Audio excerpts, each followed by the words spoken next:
in times that you've gone back to a place the second time in the season, has the crowd been as good as the first time, better? Kind of what's been your experience? You're never sure. I mean, we hadn't been here in a while, and we came to start the season, so we expected a big welcome, we expected enthusiasm.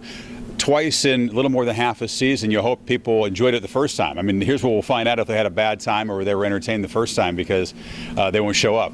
This is only 3 hours, so it's compared to that 4-hour marathon the first week, this is a sprint. But the crowd was amazing to hang with us that long. That opening week, we'd never done a 4-hour show, and nobody really wants a 4-hour show except the salespeople. So it was a little bit experimental, and it's a big ask to get people there early and stay there enthused for 4 hours. And they did a great job, so we hope they come back. So talking about this game, we have number 3 and number 5. What's on the line Saturday night? Well, I mean, nationally, the winner of this game will be viewed as a serious contender for the BCS championship game. That's obvious. The point in the season where it sits, the fact that the upcoming schedules for both teams contain only a couple of serious obstacles. The winner of this game is going to be a top 5 team, very much in the conversation with Alabama and Oregon and Ohio State and a couple other teams. So everything's at stake. It's going to be hard for either team to reach their goal if they don't win the Atlantic Division. So it's pretty simple that the winner of this game is in complete command of the division. Would you say one has more at stake than the other? No, I don't think so. I think it's even. I mean, I think they both have aspirations of winning the conference title and playing for a national championship. I think they're in each other's way, but they have similar goals. The programs are at similar levels right now. So I don't think any team has more at stake than the other. One fan base is going to wake up extremely disappointed Sunday morning, but is the season necessarily over for the loser of this game? No, of course not. I mean, I think the division race, you're going to take a back seat if you lose this game. You're going to need the team that beats you to lose twice. Any check of the schedule would say that's pretty unlikely, but the season isn't over, of course. I mean, I think that's what makes this sport fun, though, is you can sit here in mid-October, you can have a game with that much on the line where there is a huge difference winning and losing. And, this division should sort of come down to these two teams most years, and it's great. It's a great showcase for the conference. It's a week in which a lot of the nation's eyes are on the ACC, and that hasn't always been the case very much in the last 7 or 8 years. So it's nice if the game's well played, if it's exciting, if the nation is watching in prime time, these two teams do what they're capable of, that the conference will come out a winner. You talk to a lot of coaches. What have Dabo and Jimbo done to get their programs to this point, coming from somewhat different backgrounds for their program? Well, I think that Jimbo took over for a legend, where the regime, you could make a case, was getting a little bit stale at that point. He needed to come in and re-energize it.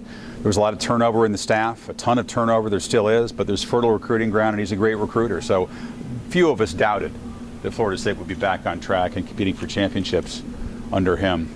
Dabo impresses me because I think he's really grown into the job. A lot of us weren't sure what to make of him when he was an interim coach, a young guy jumping around the sidelines like a crazy man. I told him that when we were here a couple months ago. I said, you really have become an impressive, comprehensive coach. I mean, he's in command of all aspects of this program, and he's come a long way from that cheerleader-looking guy on the sidelines who was just hugging guys' necks and running around, so excited to be there.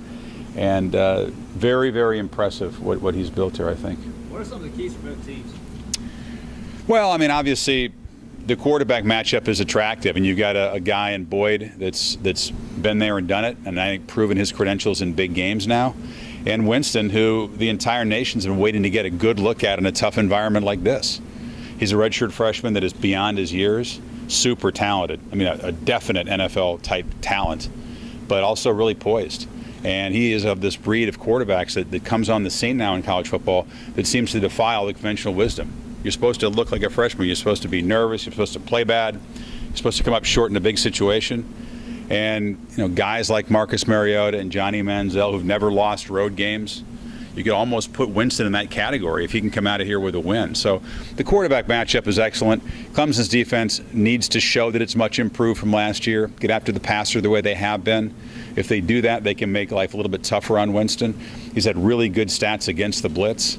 He's really effective when he leaves the pocket, but you still have to pressure him. You still have to hit him and remind him that he's a redshirt freshman. And if Clemson's defense can step up and continue to do what they've been doing, to me, this game's going to come down to, which defense can get a few stops, a few service breaks, because it'd be hard to look at this game and not imagine a lot of points being scored. Speaking of Clemson's defense, everybody at the beginning of the season expected a defensive end from the state of South Carolina to lead the nation in sacks. It's just the wrong one. What are your thoughts on that? Well, I mean, I think it's a team effort up there. I think if you are going to be a one-man gang, a defensive line, it's too easy to scheme. I mean, they have a talented group. Clowney is still going to get the hype and he's still going to deserve it, but it's nice to steal the spotlight. Again, I think you need to see the complete season. I think it's both of these teams. I still think a lot of the nation will tune in and judge guys on both sides of the ball at a lot of different positions, and it's sort of, how can you do it in this game? Can you get a big sack? Can you force a fumble? Can you get a stop? Because when you have the amount of skilled players that are on the field at the disposal of each quarterback, I mean, the defenses are up against it in this game, and it's going to have to be a big play, a sack, a takeaway, something like that, which I think will make the difference. With Clemson being the higher-ranked team playing at home, any surprise that Florida State's favorite? I am a little surprised Florida State's favored, given the fact they've lost 5 trips in a row here. They are on the road. It's a huge, huge endorsement of Jameis Winston, in my opinion, because a redshirt freshman quarterback on the road, you'd figure that would factor in. I'm not really sure why. I think it's maybe Florida State's longtime pedigree, the fact that they beat Maryland 63-0, and the fact that Clemson struggled with BC, which I just throw out. I don't think that has anything to do with this game. Neither game really has anything to do with this game, in my opinion. I think it's a very good matchup. I kind of view it as a toss-up, I think.